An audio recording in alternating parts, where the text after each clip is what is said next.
سیدنا انس رضی اللہ عنہ کہتے ہیں کہ رسول اللہ صلی اللہ علیہ وآلہ وسلم نے فرمایا، تمام آدمی گناہ گار ہیں اور بہتر گناہ گار وہ ہے جو توبہ کرتے ہیں۔ سیدنا ابو بکر رضی اللہ عنہ کہتے ہیں، ایک آدمی نے کہا، یا رسول اللہ، کون سے لوگ بہتر ہیں؟ آپ نے فرمایا، جن کی عمر لمبی اور عمل اچھے ہوں۔ اس نے کہا، کون سے لوگ برے ہیں؟ فرمایا، جن کی عمر لمبی اور اعمال برے ہوں۔ سیدنا عبداللہ رضی اللہ عنہ کہتے ہیں کہ نبی کریم صلی اللہ علیہ وآلہ وسلم نے فرمایا، بری بات ہے کہ تم میں سے کوئی یوں کہے، میں فلاں فلاں آیت بھول گیا ہوں، بلکہ اسے بھلا دیا گیا۔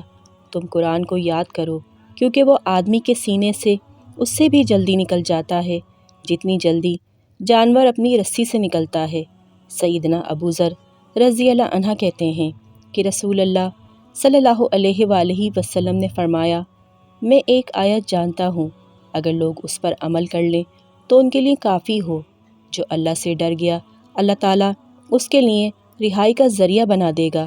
حضرت ابو سعید رضی اللہ عنہ بیان کرتے ہیں کہ میں نے رسول اللہ صلی اللہ علیہ وآلہ وسلم کو فرماتے سنا، جو شخص برا کام ہوتا دیکھے وہ اسے اپنے ہاتھ سے ختم کر دے، اور اگر طاقت نہ ہو تو زبان کے ساتھ روکے، اگر اس کی بھی طاقت نہ رکھتا ہو تو اپنے دل سے برا جانے، اور یہ آخری درجہ کمزور ترین ایمان ہے۔